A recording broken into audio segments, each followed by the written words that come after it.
آپ کے لیے بہت بڑے قیمتی سرمایہ ہے، آپ کے لیے وہ ایک سکون کا باعث بن سکتی ہے اولاد۔ آپ کا نوجوان بیٹا جو ہے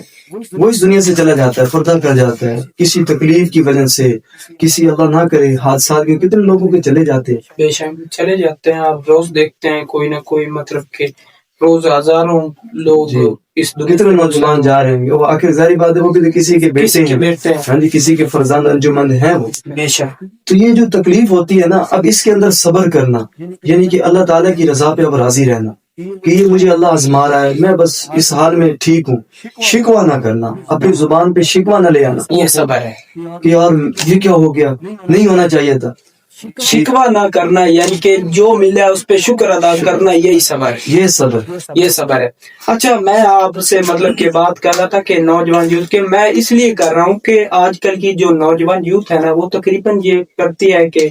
وہ جی یہ کام ہمارا نہیں ہوا، ہم نے فلاں کر دیں گے، فلاں کر دیں گے۔ یہ بات نہیں سوچتے کہ شاید اللہ پاک نے اس سے کچھ بہتر ہمارے لیے بہتر، بالکل کچھ بہتر ہمارے لیے رکھا ہے۔ تو سب سے پہلے مطلب کہ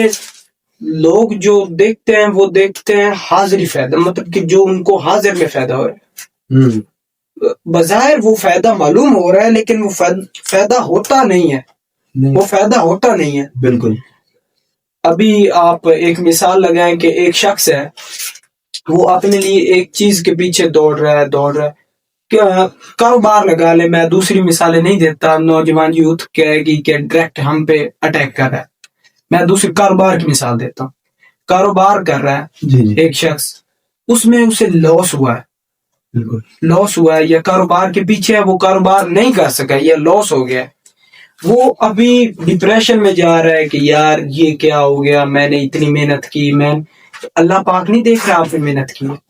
وہ ضرور کچھ نہ کچھ اس سے بہتر ہے آپ کے لیے، جو وہ آپ کے لیے مطلب کہ اللہ پاک نے دیکھا ہے کہ آپ اس میں نہیں صحیح، آپ کی اس میں بہتری نہیں ہے، اس میں آپ کی بہتری ہے، اللہ پاک نے آپ کے لیے کچھ نہ کچھ بہتر رکھا ہے۔ اگر انسان ڈپریشن کا شکار ہونے لگ جائے نا، تو پھر وہ صبر نہیں کر سکتا، وہ تو ڈپریشن میں گیا، وہ جب ڈپریشن کے مارے کچھ کر نہ پایا تو پھر کیا میں نے صبر کیا، یہ صبر نہیں ہے۔ صبر وہ ہے کہ جب انسان ایک کام کا طاقت رکھتا ہو، یعنی کہ اگر وہ کسی کے ساتھ اس کا جھگڑا ہے، اس سے وہ بدلہ لینا چاہتا ہے، وہ طاقت رکھتا ہے، صبر کرتا ہے، وہ بدلہ نہیں لیتا، صبر کرتا ہے، اللہ پاک مجھے صبر عطا کر، میں اس کو معاف کرتا ہوں، وہ صبر کرتا ہے، صبر و تحمل سے کام لیتا ہے، تو اس کا اجر ملے گا، بالکل اس کا اجر ملے گا۔ اگر ایک اس کے برعکس سے دیکھے تو ایک شخص ہے جس سے مطلب کہ لاس ہوا ہے، بالکل لاس ہوا ہے، اب وہ کر کچھ نہیں سکتا، اگر وہ صبر سے کام نہیں لے گا تو پھر بھی وہ کر کچھ نہیں سکتا۔ اگر وہ یہ دیکھے یا اللہ پاک تو نے جو بھی کیا ہے میری بہتری کے لیے کیا ہے، شکر ادا کرے، صبر کرے، تو اس میں اس کی بہتری ہے۔ کر وہ پہلے بھی کچھ نہیں سکتا، ایسا کام نہیں کر سکتا جس سے مطلب کہ وہ اپنے لیے کچھ خود بہتر کر لے۔ یہ دیکھو نا، یہ تو انسان کے جذبات ہوتے ہیں نا، جب کوئی مشکل آتی ہے تو وہ جذباتی بن جاتے ہیں، ایک ماحول جذباتی ہو جاتا ہے۔ مثال کے طور پہ کسی کے گھر میں فوتگی ہو جاتی ہے تو وہاں پہ ایک جذبات آ جاتے ہیں، لوگوں کی آنکھوں میں ترس بھی آتا ہے، رونا بھی آتا ہے، تو یہ ایک جذبات ہوتے ہیں، تو ان کو قابو میں رکھنا، اسی کا نام اصل میں صبر ہے۔ اب ہمیں جو ہے سب سے زیادہ ہمارے نبی حضرت محمد صلی اللہ علیہ وسلم، دیکھیں نا، ہمارے وہ رول ماڈل ہیں، ہم نے ان کو فالو کیا ہے، ان کی سنت پہ چلنا ہے، ان کے بتائے ہوئے طریقوں پر ہم نے زندگی گزارنی ہے، بالکل ویسا کرنا ہے جس طرح انہوں نے کہا ہے ہم کو۔ اب دیکھیے حضور صلی اللہ علیہ وسلم، ان کو کس طریقے سے مکہ والوں نے ستایا، کس طریقے سے آپ صلی اللہ علیہ وسلم پر انہوں نے ظلم کیے، آپ صلی اللہ علیہ وسلم کو ان لوگوں نے طرح طرح کی تکلیفیں دی۔ آپ حکایات میں پڑھیں، قرآن میں پڑھیں، اس میں اللہ تعالیٰ بتا رہے ہیں اے نبی جی آپ یہاں پہ یہ کر لیں، ان کو یہ کہہ دیں، حتیٰ کہ وہ کافر لوگ تھے، لیکن نبی کریم صلی اللہ علیہ وسلم نے صبر سے کام لیا، استقامت سے کام لیا، اور ہمارے لیے ہمیں یہ سبق دیا کہ صبر و استقامت کا دامن مت چھوڑنا۔ اب دیکھیے جس طرح آپ صلی اللہ علیہ وسلم طائف کے اندر گئے، وہاں پر پیغام لے گئے کہ یار یہ دیکھو نا میں آپ کے پاس نبی بن کے آیا ہوں، امام الانبیاء ہوں، امام الانبیاء یعنی کہ نبیوں کا سردار ہوں، اللہ نے مجھے خاتم النبیین بنایا، آخری نبی میں ہوں، آخری نبی، تو میں یہ کلمہ لے کر آیا ہوں، اللہ اور اس کا رسول ہوں، تو آپ یہ کلمہ پڑھ لیجئے کامیاب ہو جائیں گے۔ ان لوگوں نے کہا آپ نبی ہیں، اللہ نے آپ کو بنایا، یعنی کہ انہوں نے اٹیک پہلے کیا اٹیک آپ کی عزت پہ، کہ آپ کو گویا کہ حقیر سمجھا، نعوذ باللہ، کہ اللہ کا نبی آپ کو ہی نبی بنانا تھا۔ پھر لکھا گیا کتابوں کے اندر کہ آپ کو نا انہوں نے پھر وہاں سے جو ان کے بڑے بڑے سردار تھے ابو جہل تک ان لوگوں نے پتھر اٹھا کے پتھر مارے، اللہ تعالیٰ کے نبی کو انہوں نے زخمی کیا۔ لکھا ہے کہ آپ کو اتنا زخمی کیا کہ آپ کو جو پاؤں مبارک ہے نا وہاں تک خون آ گیا تھا، جوتی مبارک تھا، اور وہ طائف کے پتھر آج بھی گواہ ہیں کہ آپ کے جو خون کے چھٹے تھے نا وہ جو پتھروں پہ پڑے تھے۔ لکھا ہے کہ وہاں پہ جو لوگ زیارت کر کے آتے ہیں وہ دیکھ کر آئے ہیں اس منظر کو، کہ وہاں پر وہ آج بھی گواہی دیتے ہیں کہ رسول اللہ صلی اللہ علیہ وسلم کو یہاں تکلیف پہنچائی گئی تھی۔ اب جبریل جو ہے نا وہ فوراً تڑپ کر آئے، اللہ نے ان کو بھیجا جلدی پہنچ، میرے نبی صلی اللہ علیہ وسلم پر اس طرح کا ظلم ہو رہا ہے اور اس طریقے کی ان کو تکلیفیں دی جا رہی ہیں، لہٰذا جا کر ان کی مدد کر کے آ۔ حتیٰ کہ اللہ چاہتے تو اسی وقت روئے آسمان کو جو ہے نا گرا دیتے، ان لوگوں کو ختم کر دیتے دنیا کو۔ اللہ نے ایسا نہیں کیا، کیونکہ اللہ تعالیٰ نے بھی یہاں پہ ہمیں درس دینا تھا، سبق دینا تھا، یار یہ کچھ صبر کی یہاں کہانی ہے، تو آپ بے فکر رہیے، اس کا نتیجہ تمہارے سامنے رکھوں۔ نتیجہ تو نبی پاک صلی اللہ علیہ وسلم کو نا جب یہ انہوں نے کر دیا، ستا لیا، تبلیغ آپ نے کی، انہوں نے جھٹلا دیا، انکار کر دیا۔ اب حضور صلی اللہ علیہ وسلم نا واپس آئے اور آ کر جبریل آئے، انہوں نے کہا اللہ کے نبی اگر آپ بولیں تو فوراً کی فوراً یہ جو جو ہے نا پہاڑ ہے ان دونوں کو آپس میں ملا دو، اس بستی کو ہلاک کروں۔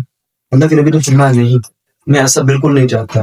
ہو سکتا ہے یہ نہیں ان کی اولادوں میں سے کوئی ہوگا جو میرا کلمہ پڑھ لے گا۔ دیکھیں نا، ایک صبر کی بات آ رہی ہے یہاں پہ کہ صبر کیا تاکہ ان کی اولادوں میں سے بھی ہو سکتا ہے کوئی آ جائے۔ تو اگر ہم جو یہاں پہ مطلب کہ بیٹھے ہیں، بات جس موضوع پہ کر رہے ہیں، اس کا مقصد یہ ہے کہ نوجوان یوتھ کو، باقی سارے بھائیوں کو، بہنوں کو،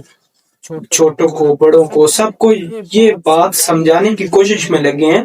کہ صبر کا دامن نہ چھوڑیں، کیونکہ صبر میں کامیابی ہے، صبر میں کامیابی ہے۔ اگر ہم کوئی بھی ایسا کام کرتے ہیں جس میں فی الحال ہمیں کامیابی نہیں مل رہی تو اس میں صبر کریں، اللہ پاک سے مانگے، کامیابی انشاءاللہ ضرور ملے گی۔ ابھی آپ دیکھیں کہ آپ نے جس طرح ایک واقعہ سنایا حضور پاک صلی اللہ علیہ وسلم کی حیات مبارکہ کا، تو ان کا آپ نے دیکھا کیسے پھر مسلمانوں کی تعداد بڑھی،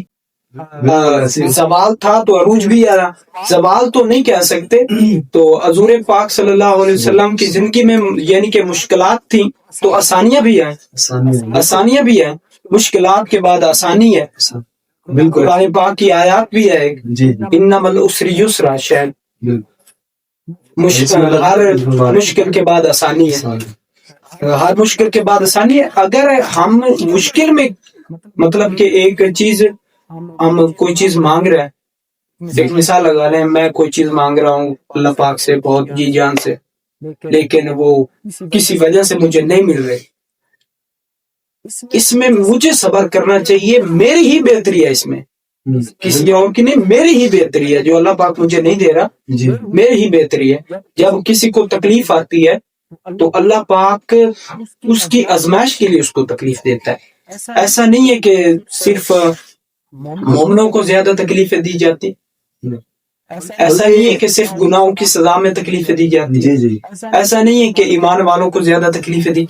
دراصل جس کا جتنا پختہ ایمان ہوگا اس کی آزمائش اتنی سخت ہوگی۔ ایسے اب دیکھیے نا، اللہ تعالیٰ جو ہے ہمیں یہ چیز سمجھ آنی چاہیے، ہمارے آج کل کے بچوں کو، بڑوں کو، جوانوں کو، مردوں کو، عورتوں کو، اس میں پوری جو ہے نا پبلک اس کے اندر آتی ہے۔ اس بات کو سمجھنا بھی چاہیے کہ دیکھو نا یار، اللہ تعالیٰ ہے، ہم نے ان کا کلمہ پڑھا، ان کو بن دیکھے اللہ تعالیٰ کو کسی نے دیکھا تو نہیں نا, نہیں بغیر دیکھے ایمان ہے, اور ہمارا اتنا پختہ ایمان ہے, جب مشکل آتی ہے تو ہم پہلے متوجہ اللہ کی طرف ہوتے ہیں. اللہ ہمارا دھیان ادھر ہی جاتا ہے کہ یار اس مسئلے کو حل کرنے والی دنیا میں اور کوئی ذات نہیں اللہ کے سوا. بے شک پھر اس مشکل کے ساتھ ساتھ ہمارے اگر کوئی بیمار ہے یا کوئی اور مسئلہ ہے تو ہمارا تب بھی خیال اللہ کی طرف جاتا ہے کہ ہمیں شفا اللہ نہیں دینی. دوائی لے رہے ہوتے ہیں, ڈاکٹر کے پاس جا رہے ہوتے ہیں, لوگ کچھ ہوتے ہیں ان کے ذہن کے اندر بھائی فلاں ڈاکٹر جو ہے نا, وہی جو ہے نا اس کے اندر حکمت ہے اور شفا ہے اس کے ہاتھ میں, تو لوگ جو یقین کر کے جاتے ہیں. لیکن میں نے اکثر لوگوں کو دیکھا بھی ہے, وہ یہ سمجھتے ہیں کہ نہیں یار شفا اللہ شفا نے اللہ دینی, علاج سنت علاج سنت ہے, ہم یہ کریں گے ضرور, لیکن شفا اللہ نے. شفا اللہ نے دینی. اب بات یہ آتی ہے کہ دیکھیے اللہ تعالیٰ جو ہے نا اپنے بندوں سے محبت کرتے ہیں یار. اللہ تعالیٰ کا دل, اللہ تعالیٰ کا یہ جی چاہتا ہے کہ میرا بندہ ہر وقت جو ہے نا پریشانیوں کے اندر ہے, ہر وقت میرا بندہ جو ہے ہر وقت جو ہے بالکل ایسے دھچکارا رہے. اللہ کا دل نہیں چاہتا, بلکہ حدیث پاک میں اتنا تک کہا ہے کہ جب بندہ اللہ تعالیٰ کے ہاں نماز کے بعد دعا کرتا ہے یا ویسے عام طور پہ دعا کرتا ہے تو اللہ کو حیا آتی ہے اس کے خالی ہاتھ موڑتے ہوئے. اللہ تعالیٰ کہتے ہیں نہیں, میرے بندے نے میرے سے مانگے, کیوں نہ میں اس کو دے دوں. اب آپ نے بات کی کہ جب دعا کرتے ہیں تو دعا کے بعد فوراً نہیں ملتی. اب اس کے اندر یہ ایک جواب ایک اور بھی ہے کہ حدیث پاک میں نا رسول اللہ صلی اللہ علیہ وسلم نا ایک جگہ پہ حدیث میں فرماتے ہیں, فرمایا کہ اللہ تعالیٰ نا جب بندہ دعا کرتا ہے اللہ سے کہ اللہ تعالیٰ مجھے فلاں چیز دے دے, یا فلاں مشکل کو دور کر دے, یا فلاں جو ہے مجھے فلاں جگہ پہ کامیاب ہونا ہے تو مجھے وہاں پر لازماً کامیاب کر دے, اس نے دعا کی ہے, عموماً کی وہ دعا قبول نہیں ہوئی, وہ سمجھ رہا ہے کہ یار میری دعا قبول نہیں ہوئی, اس کے دل میں شک جا رہے ہیں کہ پتہ نہیں اللہ میرے سے ناراض ہے یا کیا میری دعا سنی نہیں کی. حتیٰ کہ اللہ تعالیٰ تو فرماتے ہیں نا وَإِذَا سَأَلَكَ عِبَادِي أَنِّي فَإِنِّي قَرِيبٌ, کہ میں تو ان لوگوں کو بتا دوں ان کی شارک سے بھی زیادہ قریب. تو اب وہ جو ہم نے دعا کی ہے نبی پاک کا فرمانے اس کے اندر نا 3 چیزیں ہیں. اول نمبر پر کیا ہے کہ یا تو وہ دعا قبول ہو جاتی ہے, وہی چیز مل جاتی ہے جو ہم نے مانگی. نمبر 2 پر اللہ تعالیٰ اس کا نا نعم البدل عطا فرما دیتے ہیں, اس سے کچھ بہتر کچھ چیز روک کر اللہ اس سے بہتر عطا کرتے. وہ بندہ خوش ہوتا ہے یار میں تو اس مشکل سے مانگا تھا جی اور اس سے مجھے اچھا مل گیا انعام. نمبر 3 پر اللہ تعالیٰ اس دعا کو سنبھال کے رکھ لیتے ہیں جب مشکل آخرت کے ذخیرے کے لیے, اس کو آخرت کے ذخیرے کے لیے. جب وہ اس دنیا سے چلے جائیں گے نا اللہ تعالیٰ کے ہاں دربار محشر والے دن جب ہم سب پیش ہوں گے نا تو اس وقت اللہ تعالیٰ اس کو بلائیں گے, اے میرے بندے ادھر آ. نہیں, آپ یہ سوچے نا کہ ابھی ہمیں اس کی زیادہ ضرورت ہے یا اس وقت زیادہ ضرورت ہے. بالکل. اب اللہ تعالیٰ بلائیں گے, مثال کے طور پہ میں نے مانگی میری دعا قبول, وہ گویا کہ مجھے لگتا تھا کہ نہیں ہوئی لیکن اللہ نے اس کو آخرت کے لیے ذخیرہ بنا کے رکھ دیا. اللہ میرے سے پوچھیں گے, یا حدیث پاک میں جس طرح ہے کہ اس بندے سے پوچھیں گے کیا میرے بندے یہ بتا تو نے میرے سے دعا کی تھی, وہ کہے گا اللہ میں نے کی تھی دعا. اللہ تعالیٰ کہیں گے اچھا میرے بندے کیا تیری دعا کو میں نے قبول بھی کیا تھا, کیا اللہ تعالیٰ جی کیا تھا. اللہ کہیں گے پھر سوچ جی اللہ تعالیٰ آپ نے دعا کو قبول بھی کیا. اچھا اب وہ نا اللہ تعالیٰ اس کو دکھائیں گے میرے بندے تو نے فلاں موقع پہ یہ دعا کی, فلاں موقع پہ یہ دعا کی, فلاں موقع پہ تو مجھ سے یوں مانگتا رہا تو یہ ملا تھا ویسا, بس اللہ تعالیٰ جو ملا تھا بس ٹھیک ہے اسی پہ شکر. تو اللہ تعالیٰ کہیں گے اے میرے بندے اچھا وہ فرشتوں کو حکم ہوگا اس کی نا نیکیوں سے پردہ اٹھا دو. نیکیوں سے پردہ اٹھے گا تو اتنی نیکیاں ہوں گی کہ یہ جو پہاڑ ہے نا یہ وہاں پہ وزنی جو ہے نا کم پڑ جائیں گی, اتنی وزنی اس کی نیکیاں. تو وہ بندہ خوش ہو جائے گا یار اتنی میری نیکی میں نے تو نہیں کی تھی. تو اب اللہ تعالیٰ اس کو بتائیں گے میرے بندے یہ تیری ان دعاؤں کو ہم نے ذخیرہ کر کے رکھا ہوا تھا, اب تیرے سامنے اس کو کھول دیا ہے, اب بتا کیا چاہتا ہے. تو وہ نہ تمنا کرے گا کاش کہ میری دنیا میں ایک دعا تو بولنا. اچھا ابھی آپ دیکھیں نا کہ کچھ لوگ ہوتے ہیں وہ کہتے ہیں کہ یار ہم تو نماز بھی پڑھتے ہیں, قرآن پاک کی تلاوت بھی کرتے ہیں, کسی کو کچھ کہتے بھی نہیں ہیں, پھر بھی ہماری دعا قبول نہیں ہوتی, اس کی کیا وجہ ہے؟ تو ایک شخص نے مجھے ایک بات بتائی, مثال دی, یا غالباً اسی نے کہیں سے مطلب کہ پڑھا تھا یا نہیں پڑھا, پر اس نے مجھے ایک مثال کی طرح سمجھائی بات کہ میرا دوست ایک شخص ہے جو مطلب کہ نیک نہیں ہے, بد نیک ہے, وہ مطلب کہ اللہ پاک کے زیادہ قریب نہیں ہے. وہ دعا مانگتا ہے اسے فوراً مل جاتا ہے. اور جو